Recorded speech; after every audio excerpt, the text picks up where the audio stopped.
Hi everyone, my name is Priscilla August and I am a fourth semester student here at Ross University. And welcome to my project.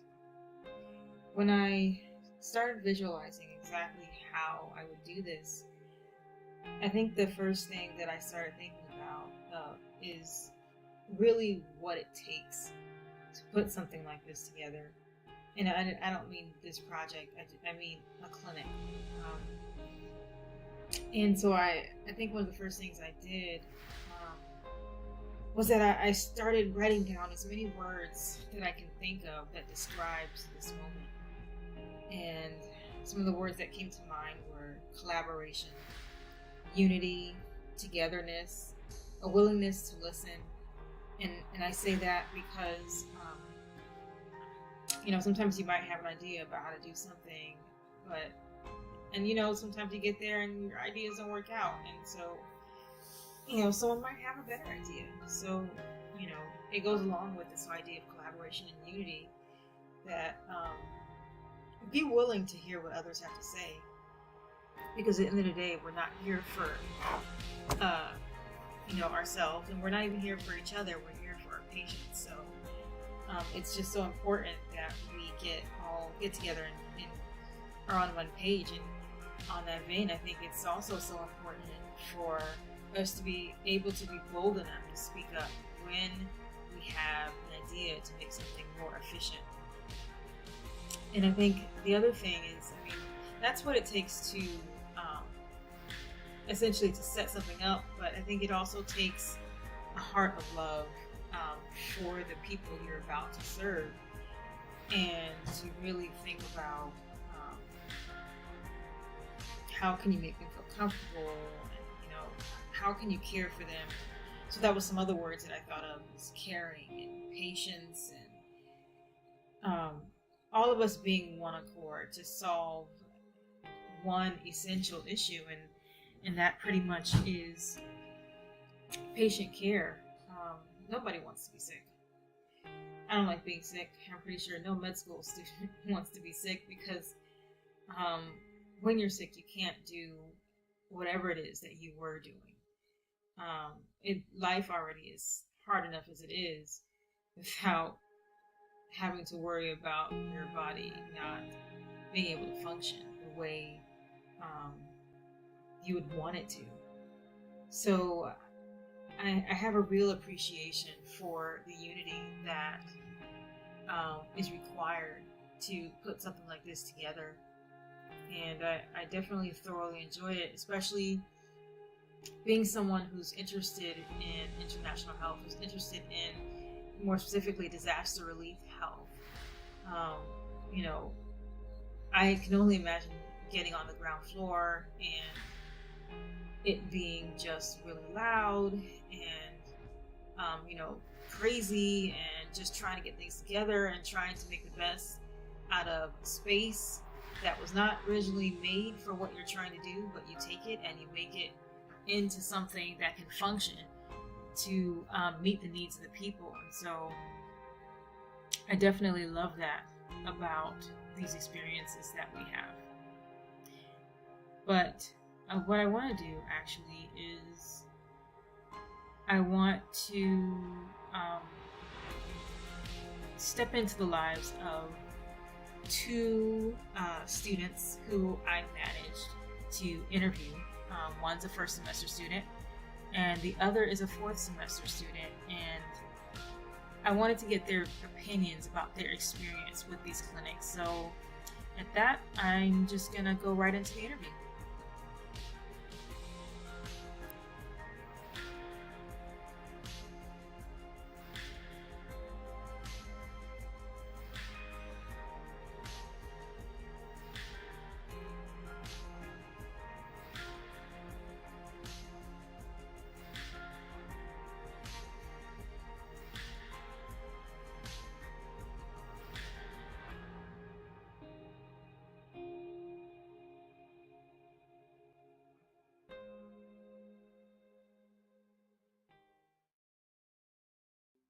Hi, my name is Priscilla August, and I'm a first semester student at Ross University.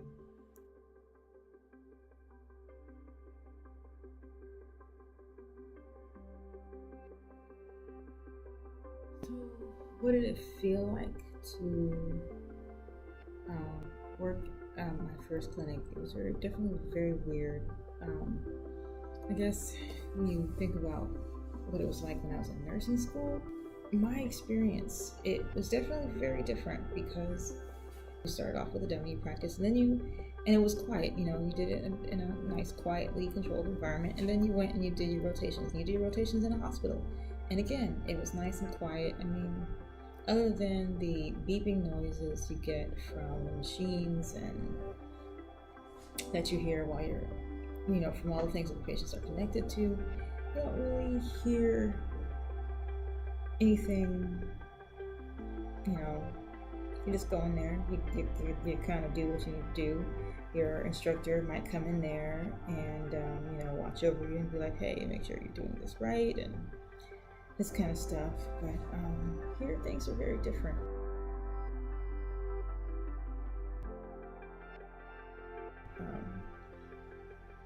So basically, I came in and the space that we were doing our clinic in was this really large room, and the room was not divided. I mean, except for there was this stage way in the back, and the stage did have some kind of division, and I guess that was really for patients who particularly needed to be seen by doctors.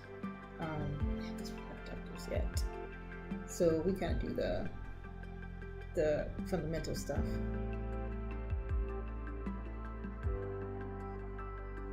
So, when I came into the room for the first time, it was definitely strange because the first thing that you notice, as I'm ascending the steps going up to the room is the noise. I expected, when I heard it, I thought, okay, well, I guess some of the students had already arrived and they were setting up, and so they were all just chatting it up, to get things together. I imagine there's so many of us, so, they gotta talk about the plan. This is how it's gonna go. But when I actually walk in the room, they were all moving around doing stuff, but they were all trying to set up the room. They're doing a U-shape configuration for the tables, but it was just one large room, and there was already some patients sitting on the side waiting to be seen, which was another thing. It's like we're trying to set up, and it's always that awkward moment when people are watching you set up, and it's like it's go time already, and you're not even ready yet. But they were setting up tables, and basically what was going to happen is there was a table by the door for getting patients' histories, and then there was going to be basically after you did the first thing you did was patient history, and then after you did that, people would kind of be sent to the U-shaped configuration of tables, and they would go around the room and back. They would get their blood pressure, their blood glucose levels done. They would have someone listen to their heart and lung sounds. Someone would do vision. They would get height and weight done.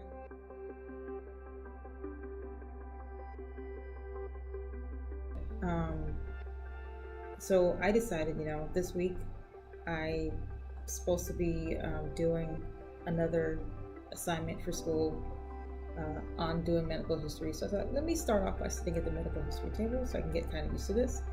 And that's when things really started to get interesting because, when we learned how to do medical history in class, we were given this form, front and back, that has all these different parts that you need to capture, like chief complaint, what is it they actually came in for today? And then also, what's their history of present illness, their past medical history, social history. You asked about the family, any diseases the families had. You asked about review of systems, what's going on from the from the top of their head to the soles of their feet, all the different things that could possibly be going on, and anything that happened to them in the past. I think I mentioned that already.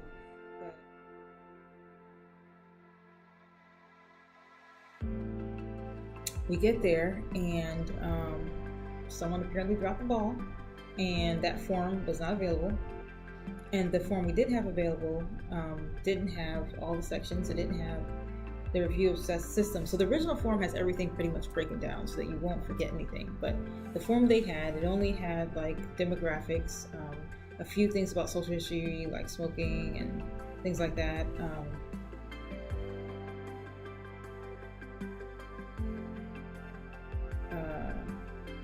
It had some information about the patient's family, a little bit of information about that, but it wasn't extensive. So this meant that, here I am. I'm trying to be a confident person coming into this interview because this is the first time that I've had to do this particular style of interviewing. And I had to remember things, and I didn't even have a full form. And then on top of that, they didn't have enough forms. So that meant that I had to use this paper, but I couldn't write on this paper because they didn't have enough of these papers for everyone. So I was writing on this white sheet of paper, which we ended up having to cut in half because we didn't even have enough of those either. So it was very interesting, which meant pretty much I had to kind of remember things. But then again, there's also you're dealing with the volume issue, the volume of people that are coming in, so you can't actually do as extensive of a patient medical history that you would like to do.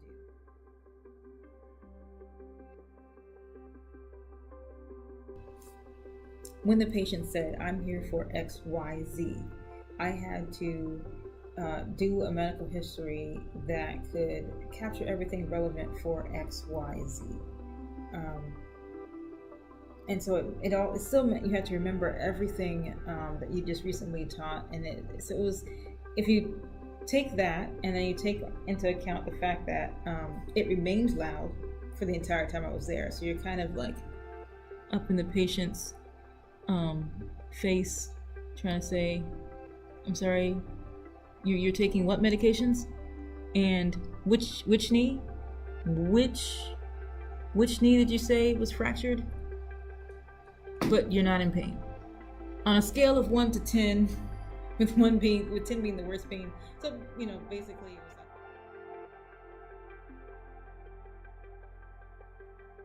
Another dynamic that's different for people here in Dominica is, in the US, you're used to electronic medical history. But here, everybody has a book. And they have their own book. They take it with them, and it has all of it's like a journal of their medical history. So whenever they go to see a doctor, they bring in this journal of their medical history. It has information about diagnoses that they just recently had, any tests that they've been done, and medications they've been taking.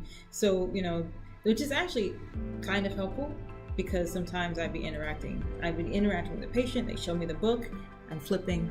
Because I asked them a question about what medication and they don't remember it, but they flip through their pages. This one, oh, okay, that's an antibiotic. Okay, and you were taking that for what? Oh, okay. So it was really interesting. Once you got used to the noise and the volume of people in this room trying to treat patients and trying to help patients by taking basics information and doing basic tests.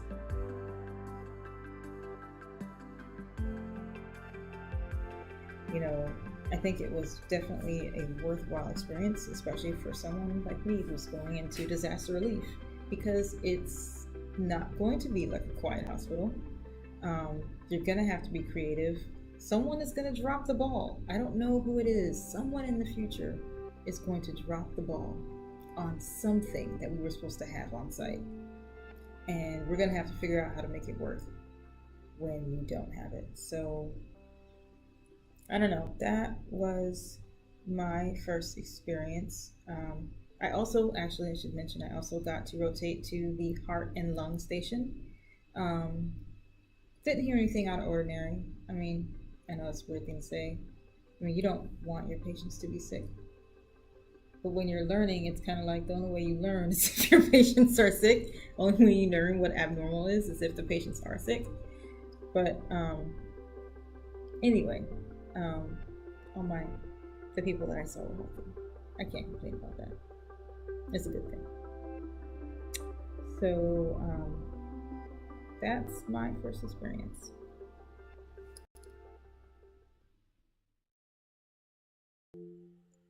Hi, my name is Priscilla August, and I'm a fourth semester student at Ross University.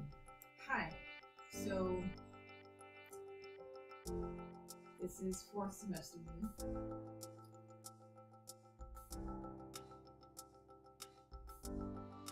So it's been almost a year since my first clinic experience. And how has it changed? I guess there's a different comfort level in comparison to when I did clinic the first time. I remember thinking, wow, this is crazy when I arrived. But now I think it was different because this time I wasn't just a first semester student trying to get my feet wet and get into clinic. Now I was a fourth semester team leader, running a station, trying to find creative ways to make things work with the space that we were given. My team, cardio rest. It feels smoother now, I guess. 4 semesters of clinical skills behind me.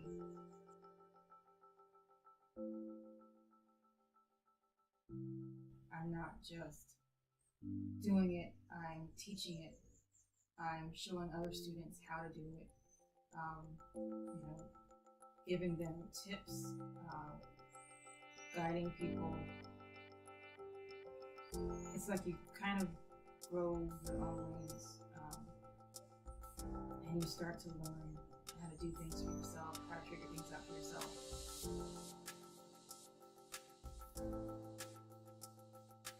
Learning, one patient comes in and, they have a particular complaint. I know this is a screening situation, that's what we're there for, but, someone comes in with chest pain to my station, the cardio station, I'm like, okay, well, we do a little bit extra steps here. We're not just gonna listen. We're gonna ask some further questions and, try to see if we can get to the bottom of what is actually going on. So it definitely was different this time.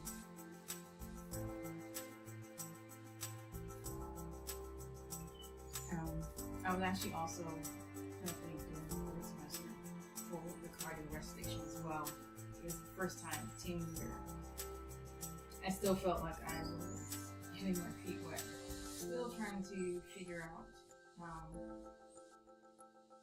get my bearings. Still trying to figure out what I needed to do, even as a leader. And now I'm the fourth semester, which is actually, every time I say that, it's hard to believe. I'm now the fourth semester student on the cardio rest team, leading the rest of the other students.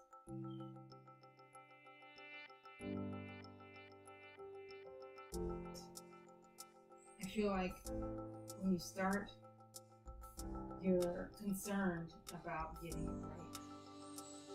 You're concerned about, what if this is a patient's life? What if I say the wrong thing? I'm not sure if I remember everything, remember enough to actually make this station work. And but now, I've reached this phase where I feel like I kind of know what I'm supposed to know. I feel like I kind of know what I'm supposed to hear. And so, I'm teaching students about how, what you're supposed to hear and what you're supposed to do. And then,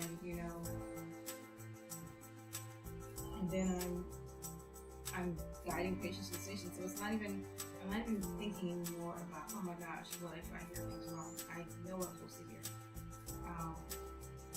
And I think you kind of evolve. The issues you have evolve.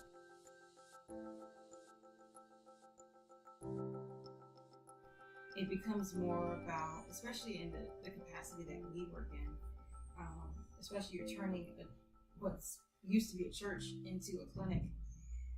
You got to get really creative, because at the cardio, when you're doing cardio arrest, it's usually best to hear if you actually are touching skin. And so, the issue of privacy is always the biggest concern. Like, how do I still maintain patient privacy? And so we come up with creative ways to handle that. And, there's also the issue of, it's loud in there. If you've never gone to clinic before, when you go to clinical skills, you go to, you're listening to Harvey, Harvey turn up his volume as much as you can, as much as you want. The room is usually quiet, and there's nothing you can hear except for the sound of Harvey's heartbeat. We go into these makeshift clinics, it's loud. And so, and you can't turn up the patient's heart volume. You can't turn up their lung volume unless, as I learned in clinic today, you have one of those fancy stethoscopes, which I brought from somebody, that actually has a volume, a digital stethoscope, and you can actually turn up the volume on what you're listening to. But you can't generally, you can't turn up the patient's heart volume or lung volume, and you're sitting there and you're going like, do I have my stethoscope on right? Are the earpieces pointing in the right direction? And it adds another layer of skill that you're trying to acquire. Is, okay, what do I need to do to make this work so I can hear what I need to hear? And sometimes it just means patience. Actually taking the time to, you put the stethoscope on to whether listen to your heart and you're putting it on the front, or you're listening to the back for the lungs, and you just put it on and you wait. These are people's lives, and what you hear is actually really important. And so it's like you just sit there and you wait, and you try to, try to mentally clear out the noise that's going on in the room. And especially for me, I want to go into international health. I want to be able to go out into different countries and work in areas where you have to be creative. And so, doing heart and lung exams in a crowded and loud room, I almost wonder if we should practice that way. Doing lung exams in a crowded and loud room. But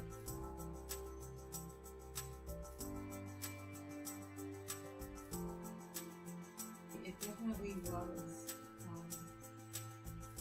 it was different when I wasn't stressed. I wasn't, I don't know, I felt like I had my bearings a little bit better. Like I was a little bit more on top of my game, I guess you could say. So yeah, that was me. 4th semester me.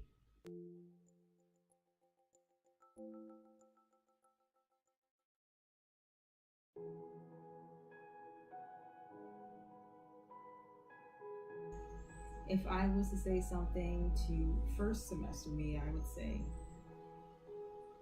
keep practicing, keep going out to these clinics. You'll get it. It may seem chaotic at first, seeing, the busyness of people trying to set up a clinic and patients all around the room, and, whatever station that you're at, trying to learn things trying to apply skills that you had just been taught. But you're gonna get it. You're gonna figure it out. And it just takes practice. It just takes practice. And when I think about doing histories in 1st semester, we would write pages, and it's like pages of nonsense. Why am I writing this much? This is just a lot that you learn between first and fourth. So anyway, first semester me, I applaud you for going out there and getting started early on. I hope that we continue to grow, and I think I can learn a lot from you. I think when I think about third year me and fourth year me, I'm just imagining what will fourth year me have to say to end of second year me. But I think I can learn a lot from first semester me, because you were a go-getter and you didn't know that much yet, but you still went out there and you still tried and you absorbed and you paid attention and you took notes, and I thought that was really great. And I hope that I continue to be what you were, continue to be a go-getter, continue to chase after things, continue to just be the person, to move forward towards being the person that I was made and created to be. So anyway, I think I'm gonna end this video with that thought. So hope you enjoyed.